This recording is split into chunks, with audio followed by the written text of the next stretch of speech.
बहुत पुराने समय की बात है।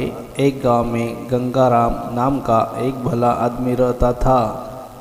गंगाराम बहुत भला आदमी था। हमेशा अपनी क्षमता की सीमाओं से भी बाहर जाकर लोगों की मदद करने का प्रयास करता। गंगाराम के 3 पूर्व 2 भाई और एक बेटी थी।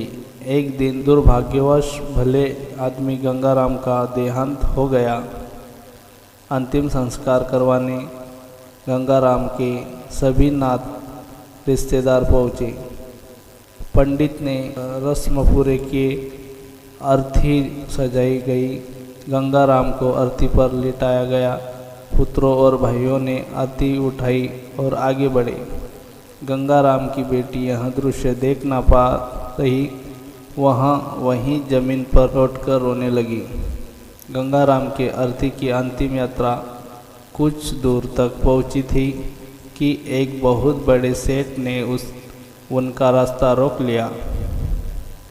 सेठ के साथ 2 लोग हाथों में बंदूक लिए खड़े थी। सेठ बोला, ये अर्थी यहाँ से आगे नहीं जाएंगे। परिवारजनों के सेठ से पूछा कि क्यों सेठ, क्या हुआ, ऐसा क्यों क्या रहे हो?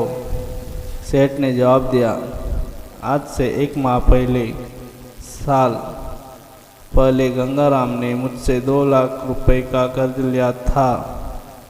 शर्त के अनुसार कर्ज की राशि ना लौटाने पर या उनकी ज़मीन में मेरे नाम की जाएंगी या फिर उनके परिवार वालों से कर्जा लिया जाएगा।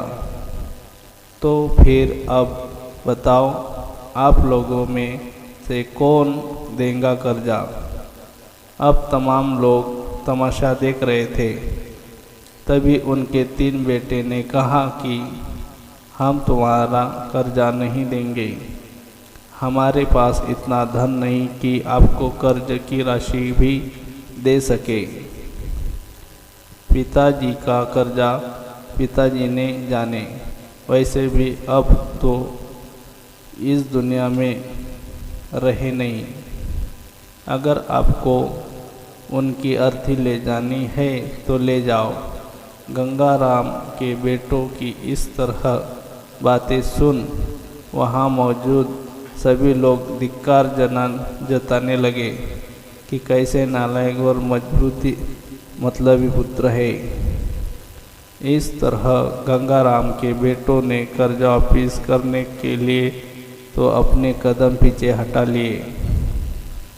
तभी गंगाराम के भाइयों ने भी कह दिया कि जब बेटे कर्जा नहीं दे रहे सकते तो हम क्यों किसी का कर्जा दें। अब गंगाराम की अर्थी को वहाँ रुके बहुत देर हो गई थी। तभी यह बात गंगाराम की एक बेटी तक पहुँच गई तो वह भागे भागे अपने पिताजी की अर्थी तक पहुँची। तभी उसने देखा कि अर्थी का एक पाँव बड़े सेठ ने पकड़ रखा था। यहाँ देखते ही उसने आँखों में आंसू लिए अपना सारा जेवर और जितने भी पैसे उसके पास थे वह सब सेठ को दे दिए और अपने हाथ जोड़ती हुए बोली कि सेठ, अगर ये सब जेवर बेचकर भी आपका कर्जा पूरा ना हो पाए तो मैं खुद मेहनत मजदूरी करके आपका कर्जा चुका दूंगी। मगर इस समय मेरे पिताजी की अंतिम यात्रा को मत रोको। तभी उस सेठ ने अर्थी का पाँव तुरंत छोड़ दिया और बोला, अरे नहीं नहीं बेटी, तुम्हें ये सब करने की कोई आवश्यकता नहीं है, क्योंकि सच्चाई ये है कि मुझे एक समय में पैसों की बहुत ज़रूरत थी। मैं बहुत गरीब था। तब उस समय तुम्हारे पिता ने मुझे 10,000 रुपये देकर मेरी मदद की थी। गंगाराम बहुत भला आदमी था। उसने मुझसे 1 रुपया ब्याज तक नहीं मांगा था कभी, और वही पैसे मैं यहाँ देने आया था। लेकिन जब मुझे पता चला कि गंगाराम का देहांत हो गया, तब मैंने सोचा कि ये पैसे किससे दूँ, पैसे सही हाथों में कैसे दूँ। यह जानने के लिए मैंने ये सब नाटक रचा था। तुम्हारी बातों और पिता की प्रति जिम्मेदारी को देखकर मैं समझ गया कि पैसों की असल हकदार तुम ही हो। आज मुझसे साबित कर दिया कि बेटे से ज़्यादा बेटी ही माँ बाप से प्यार करती है।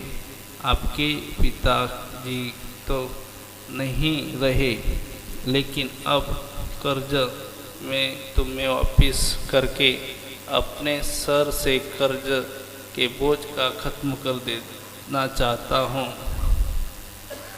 इसलिए कर्ज को तुम लो और मुझे कर्ज से मुक्त करो।